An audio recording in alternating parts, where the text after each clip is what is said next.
19절 20절, 그리고 누가복음 2장 40절, 1 Samuel chapter 3 verse 19 and 20, and one more in New Testament, Gospel of Luke chapter 2 verse 40. 사무엘상 3장 19절 20절 찾으셔서 우리 다 같이 한 목소리로 읽겠습니다. 시작. 사무엘이 자라매 여호와께서 그와 함께 계셔서 그의 말이 하나도 땅에 떨어지지 않게 하시니 단에서부터 브엘세바까지의 온 이스라엘이 사무엘은 여호와의 선지자로 세우심을 입은 줄을 알았더라. 아멘.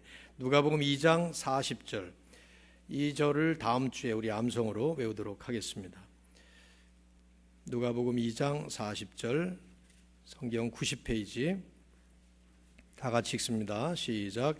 아기가 자라며 강하여지고 지혜가 충만하며 하나님의 은혜가 그의 위에 있더라. 아멘. 늘 에베소서를 강해하고 있지만 오늘은 잘 아시다시피 지금 졸업 예배와 함께 3부 예배는 우리 자녀들까지 다 같이 예배를 드려서 제가 주제를 조금 바꿨습니다. 믿는 가정에 주신 자녀들을 어떻게 키워야 하는가 하는 주제로 말씀을 잠깐 나누도록 하겠습니다. 성경에는 아기가 태어나는 출생 일화가 종종 있긴 하지만 그 태어난 아기가 성장해서 자라가는 성장 과정을 설명하는 경우가 거의 없습니다. 우리가 자세히 보면은 그 중에 대표적인 두 케이스가 짧기는 하지만 사무엘의 성장 과정과 예수님의 성장 과정이고, 그 중에도 대표적인 것이 사무엘의 경우라고 생각됩니다. 왜냐하면 사무엘이 태어날 때 시대적인 상황이나 또 사회적인 배경이나 또 그의 그 개인적인 가정적인 성장 환경과 과정을 짧지만 제법 제 생각에는 상세하게 적고 있기 때문이에요. 사무엘이 출생을 해서 또 성장을 하면서 살았던 그 시대를 우리가 사사시대라고 그러죠. 특별히 그 사사시대의 마지막 말기였습니다. 왜냐하면 사무엘이 마지막 사사였고, 오늘 박세영 전사님이 언급한 그 사울을 첫 번째 왕으로 세우면서 왕정 정치가, 왕정 시대가 시작이 되는 바로 그런 때였죠. 그러니까 사무엘은 사사시대의 맨 마지막 말기에 태어나서 그렇게 살다 간 사람이죠. 사사시대가 어떤 시대냐? 사사기 1장부터 21장을 쭉 읽어보시면 이 죄와 악이 계속 반복되던 시대였습니다. 그래서 가장 많이 반복되는 성경 문구가 이스라엘 자손이 또 여호와의 목전에 악을 행하더라 하는 그런 말씀이에요. 이스라엘 백성이 또다시 여호와 앞에 악을 행하더라. 그리고는 마지막 장 마지막 절인 21장 25절에 그때 사람들이 각기 자기 소견에 오른 대로 행하였더라, 이렇게 말씀을 맺습니다. 사사시대는 온통 모든 사람들이 죄를 짓다가 그 죄에 대해서 하나님이 징계를 내리면 잠깐 아프니까 회개를 하는 듯 보입니다. 그러면 하나님이 사사를 보내서 구원하셔요.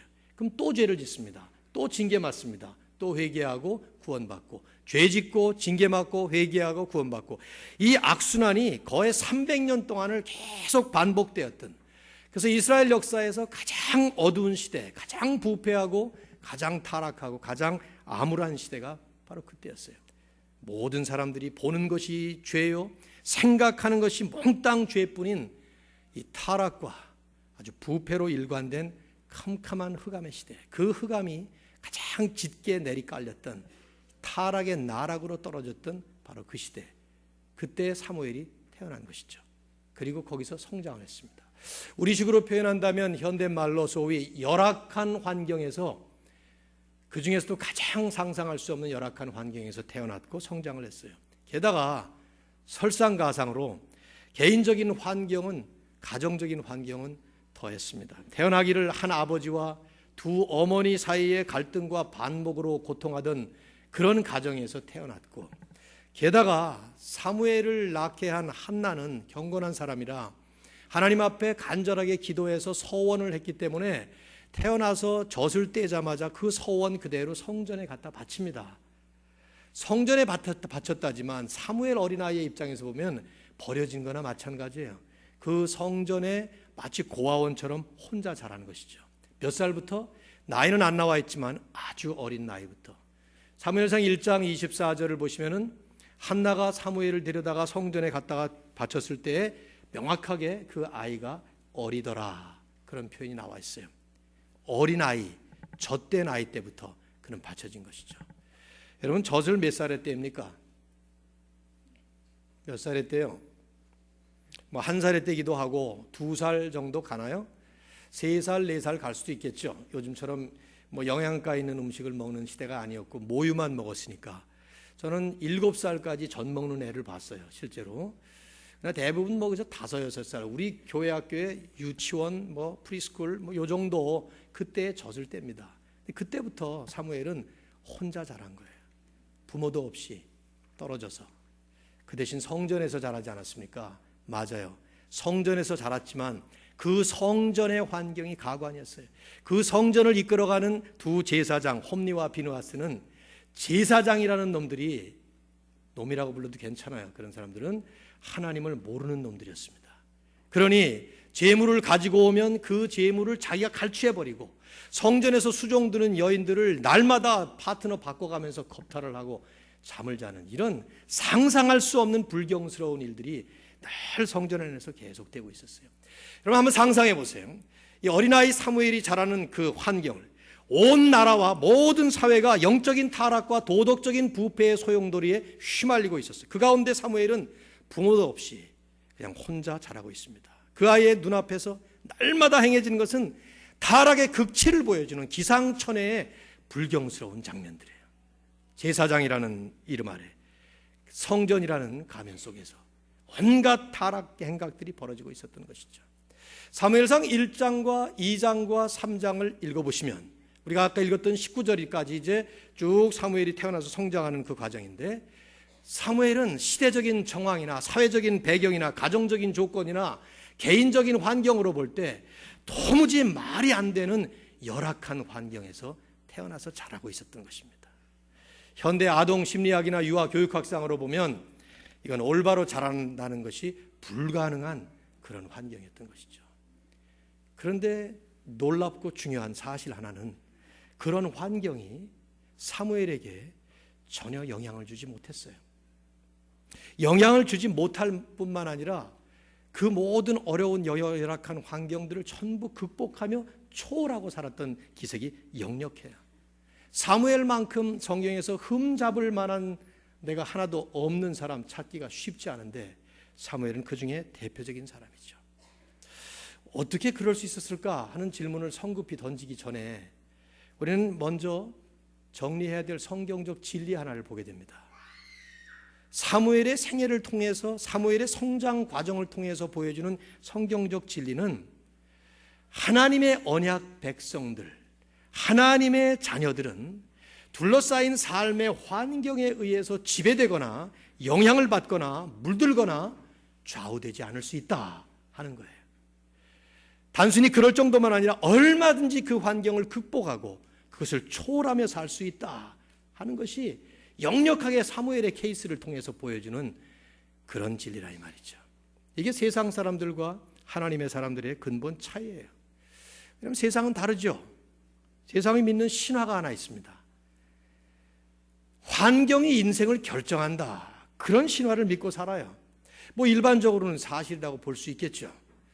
일반적으로 볼 때 좋은 환경에서 좋은 사람 나오고 좋지 않은 환경에서 그렇지 않은 사람이 나오게 마련이니까 말이죠. 그러나 그것도 자세히 살펴보면 꼭 그렇진 않습니다. 아주 좋은 가정 환경에서 집 나가는 탕자가 나오는가 하면 또 아주 열악한 환경에서 종종 예외적으로 아주 훌륭한 사람이 또 나오기도 하니까 말이죠. 환경이 인생을 결정하지 않습니다. 이건 세상이 우리에게 계속 들려주는 헛된 신화예요. 여기 속으면 안 되죠. 특별히 우리가 자녀 교육 문제를 놓고 이 주제를 생각해 보면 많은 사람들이 너무 쉽게 자녀들에게 좋은 환경 만들어주면 잘 자랄 것이다.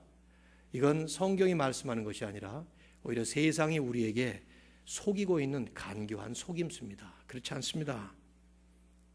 세상 사람들 가운데도 멋있게 잘 쓴 사람들 가운데는요, 어려운 환경, 어려운 역경 때문에 잘 쓴 사람들이 훨씬 많습니다. 뭐 일부러 그렇다고 어려운 역경 만들자는 얘기는 당연히 아니죠. 폴 스톨츠라고 하는 사람이 쓴 역경지수라는 책이 있어요. Adversity Quotient. 부재를 달기를 장애를 기회로 바꾸라 이런 부제를 달았는데, 이분은 이 책 속에서 역경을 만날 때, 어려운 환경에 처할 때 사람은 세 종류로 나눠진다는 거예요. 크 발음으로 해서. 첫째는 quitter, 둘째는 camper, 세 번째는 climber. 어려운 역경이나 도전을 만나면, 그런 환경을 만나면 많은 사람들은 quitter, 도망가는 것이죠. 달아나 버리는 것입니다. 조금 나은 것이 camper, 거기까지 온 데서 더 이상 나가지 못하고 머물러 버리는 겁니다. 그러나 세 번째 climber, 그 역경의 산맥을 넘어서 계속해서 그 도전을 넘어 나아가는, 이건 예수 안 믿는 세상 사람들이 하는 얘기예요. 예수 안 믿는 세상 사람들도 어려운 역경 때문에 오히려 마운틴 클라이밍을 하듯이 그 도전을 넘어서 간다 하면, 하물며 하나님의 자녀들은 환경에 지배당하는 것이 아니라, 환경에 굴복하는 것이 아니라 정반대로 환경을 극복하고 초월할 수 있다는 것이죠. 성경을 여러분 읽어보세요. 우리 박세영 전사님이 졸업생들에게 성경 열심히 읽고 그 안에서 하나님의 뜻을 묵상하라는 도전을 했는데, 성경 한번 보십시오.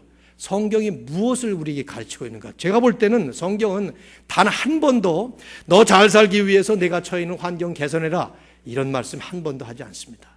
하나님의 목적을 위해서 혹은 다른 사람들의 유익을 위해서, 이 사회를 위해서 환경을 개선해라 하는 말씀은 성경에서 찾을 수 있지만, 나 잘 살기 위해서 내 환경을 개선해라, 이런 건 성경에 없습니다. 오히려 정반대로 내가 처해 있는 환경 속에 만족하고 감사함으로 살아라 하는 말씀이 더 많죠.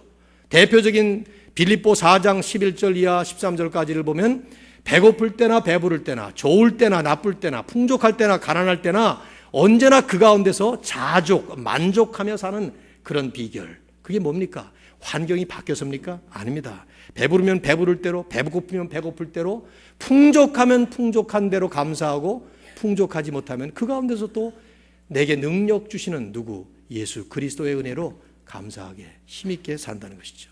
여러분, 오해하지 마세요.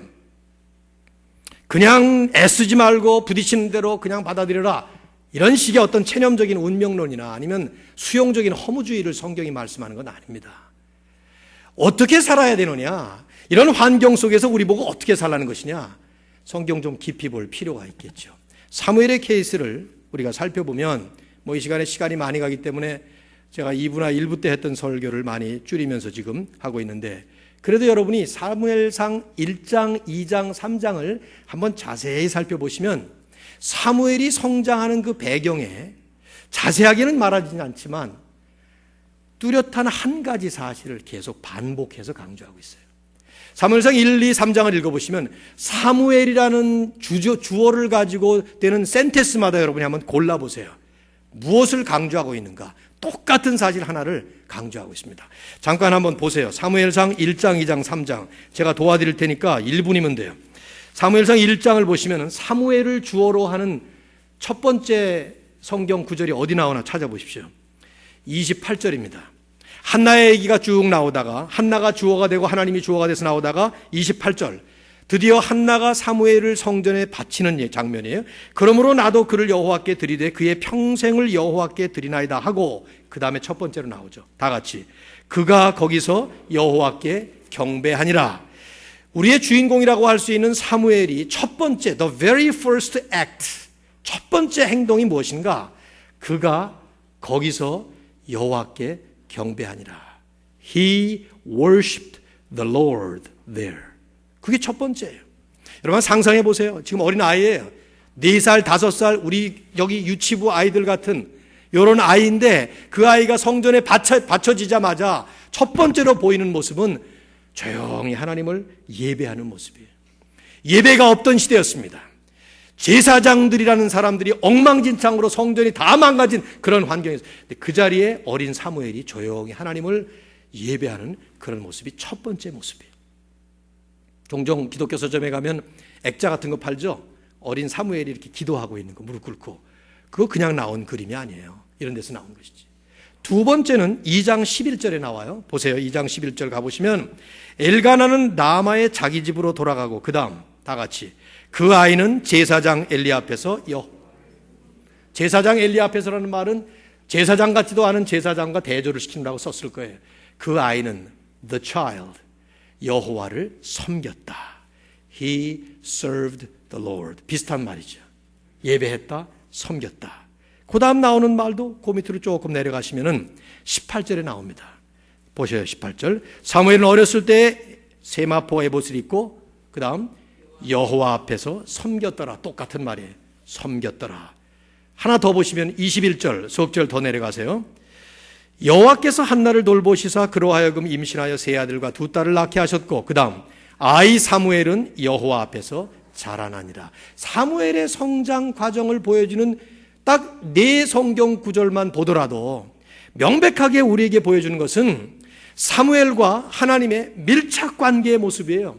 사무엘이 혼자 자라는 것이 아니라 마치 혼자 버려지다시피 고아원 같은 그 망나니 같은 제사장들이 있는 망가진 성전에서 버려진 것 같은 그 아이였지만 결코 버려진 게 아니라 그 성장하는 과정과 현장에 하나님께서 계속해서 5살, 10살, 15살, 20살 오늘 우리가 읽었던 3장 19절에 사무엘이 성장해서 사람들 앞에 선지자로 설 때까지 26절을 보시면 드디어 그 결과가 나옵니다. 2장 26절 다 같이 읽어보실까요? 아이 사무엘이 점점 자라매 여호와와 사람들에게 은총을 더욱 받더라. 이 은총이라는 구약의 중요한 주제 키워드, 하나님의 은혜를 받으면서 자라나고 있는 이런 모습.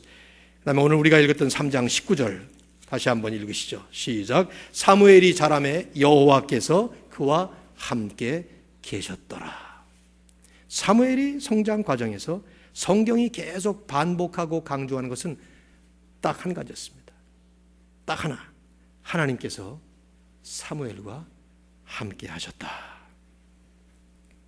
사무엘이 살던 주변 세상은 극도로 타락하고 부패한 세상이었지만 이 하나님의 은혜가 마치 보호막처럼 방탄보호막처럼 사무엘을 둘러싸고 있었고 사무엘을 이렇게 보호해서 그 부패한 그 시대와 세상의 오염물질이 사무엘의 인생을 전혀 침투해 들어오지 못하도록 전혀 더럽히지 못하도록 그래서 그 추하고 타락한 현장에서 전혀 영향받지 않고 성장할 수 있도록 만들어줬던 것이죠. 다른 답이 없어요. 이게 바로 사무엘이라는 하나님의 걸작품이 탄생하게 된 비결이에요. 그토록 사악한 시대에 그토록 타악한 세상에서 그렇게 밝게 빛나는 하나님의 걸작품이 탄생할 수 있었던 것. 도무지 믿을 수 없는 환경인데 믿을 수 없는 아름다운 모습으로 성장할 수 있었던, 한마디로 전적인 하나님의 은혜였던 것입니다. 하나님의 은혜, 우리가 참 많이 쓰고 있는데 하나님의 은혜를 이런 각도에서 본다면 마치 서머스태트 같죠. 지금 이 본당 여기는 서머스태트가 잘 지금 작동하고 있어요. 바깥에 오늘 좀 시원합니다만 여름에 90도, 100도로 올라가도 이 안에는 72도로 딱 맞춰놓으면 아주 72도 쾌적한 온도를 유지합니다. 바깥 온도가 영하로 떨어져서 급격하게 하락을 해도 여기 딱 맞춰놓으면 맞춰놓은 온도에 그대로 맞춥니다. 하나님의 은혜는 마치 서머스태트, 온도 조절기 같습니다.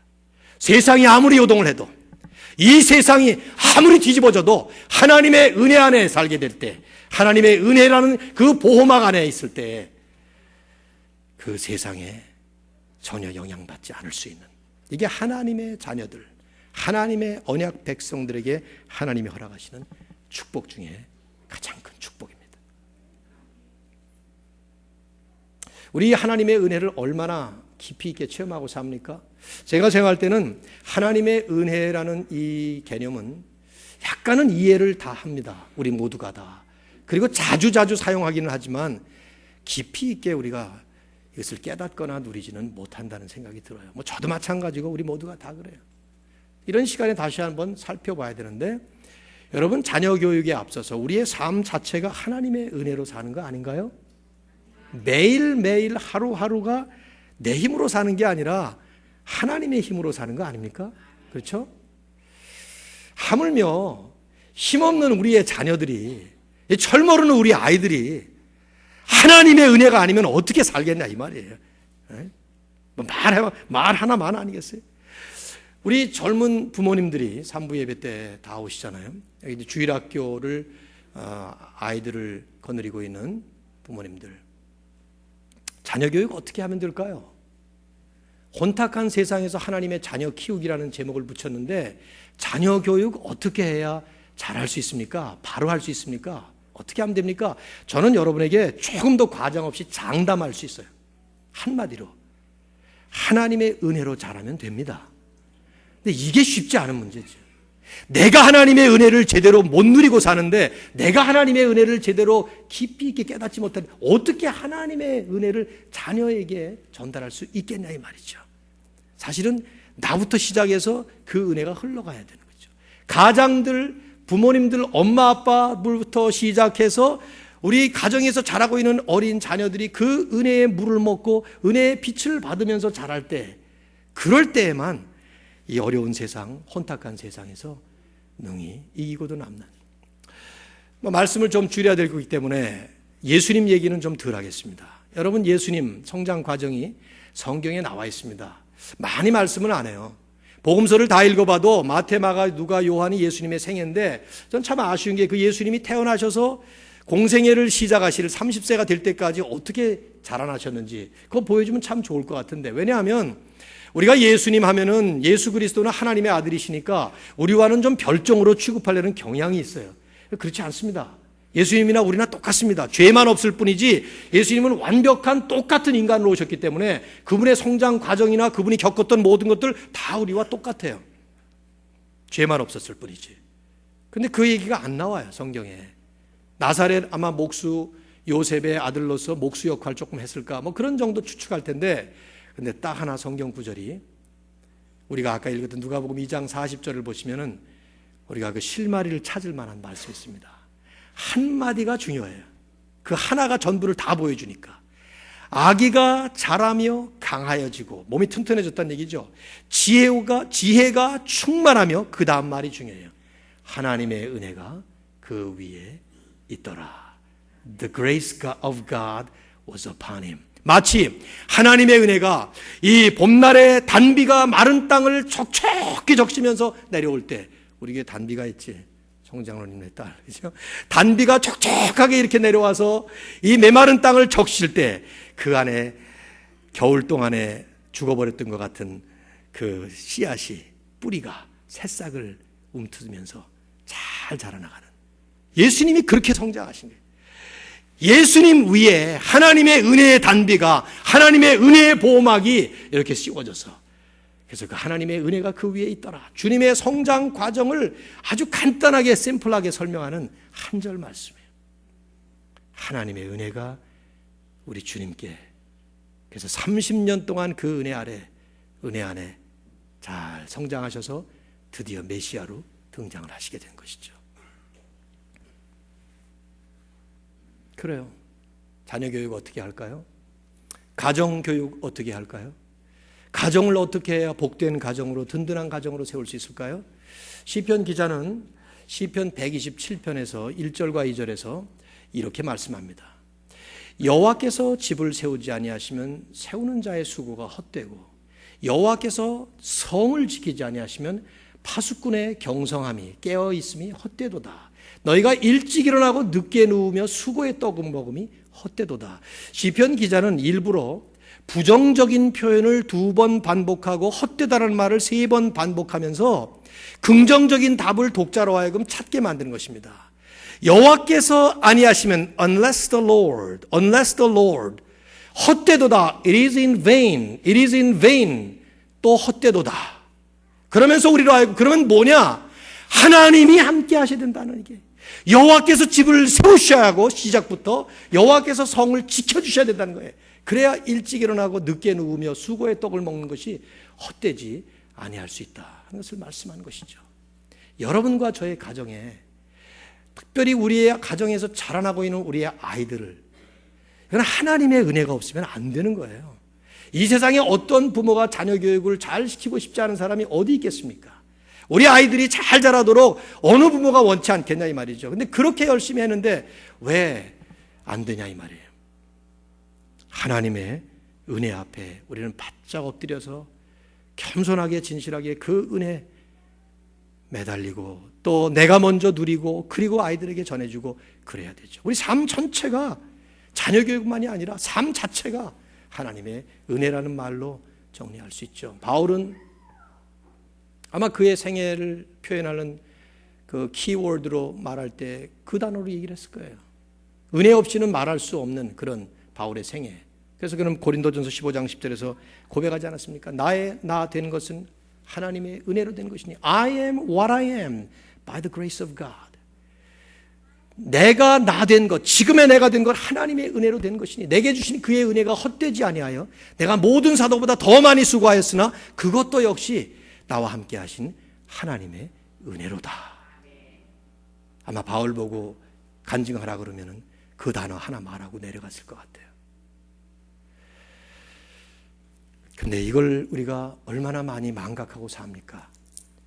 그러다 보니까 우리는 하나님은 가끔씩 그 은혜 깨닫게 하시느라고 우리가 소스라치게 놀라는 일을 가끔씩 허락하시는 것 같아요. 뭐 사고를 당한다든가 깜짝 놀라서 그 순간 이제까지 살아왔던 게 하나님의 은혜구나 하는 것을 느끼도록 만드는 것이죠. 여러분 경험 안 하시나요? 그런 거? 다 하잖아요. 그렇죠? 그때마다 그거 모르면, 그때도 못 깨달으면 그건 미련한 것입니다. 저는 잊어버릴 수 없는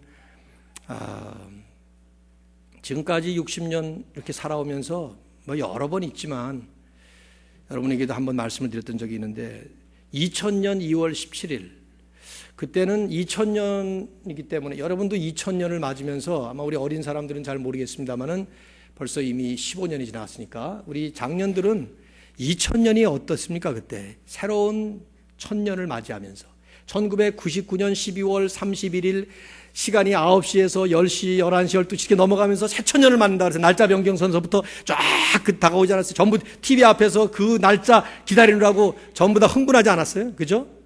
아마 그런 날 쿨쿨 잠잔 곰 같은 사람은 없었을 것 같아요. 저도 기억이 나요. 지금도 2000년이 온다고 말이지. 어떻게 하다가 우리가 새로운 천년을 들어간다는 거 말이에요. 그렇게 맞은 대망의 새천년.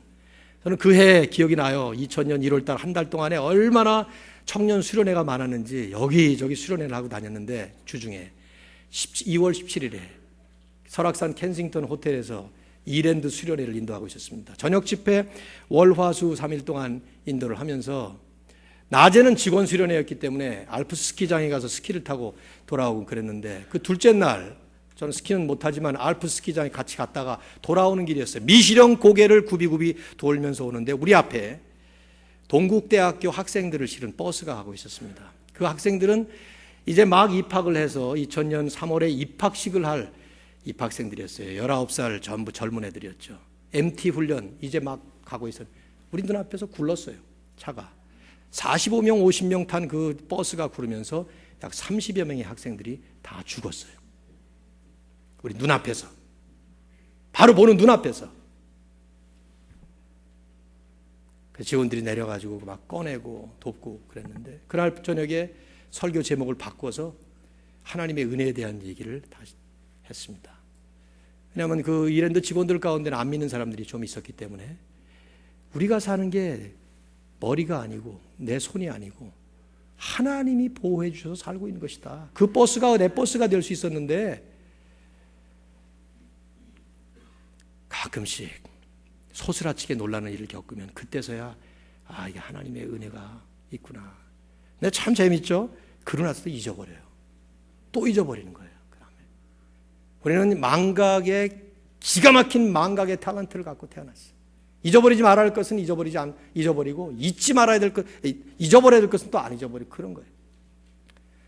이스라엘 백성들이 가나안 땅으로 들어갈 때 하나님은 그것 때문에 이 문제 때문에 결국 40년 동안 광야 생활을 시키셨습니다. 물론 40년 광야 생활을 한 것이 이스라엘 백성들이 잘못했고 불순종했고 불신앙 때문이었긴 하지만 신명기를 읽어보면 또 다른 목적이 있었어요.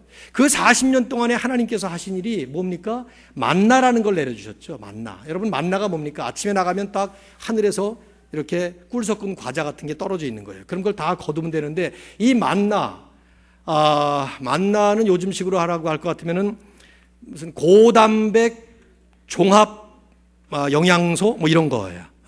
그러니까 이건 먹으면 40년을 먹어도 콜레스테롤도 안 높아지고 고혈압, 뭐 당뇨 이런 거 필요 없는 거예요. 영양실조도 안 걸리고. 병원에 가기로 했습니까? 뭘 했습니까? 40년 동안 이걸 먹는 생각해 보세요. 얼마나 지겨웠겠어요.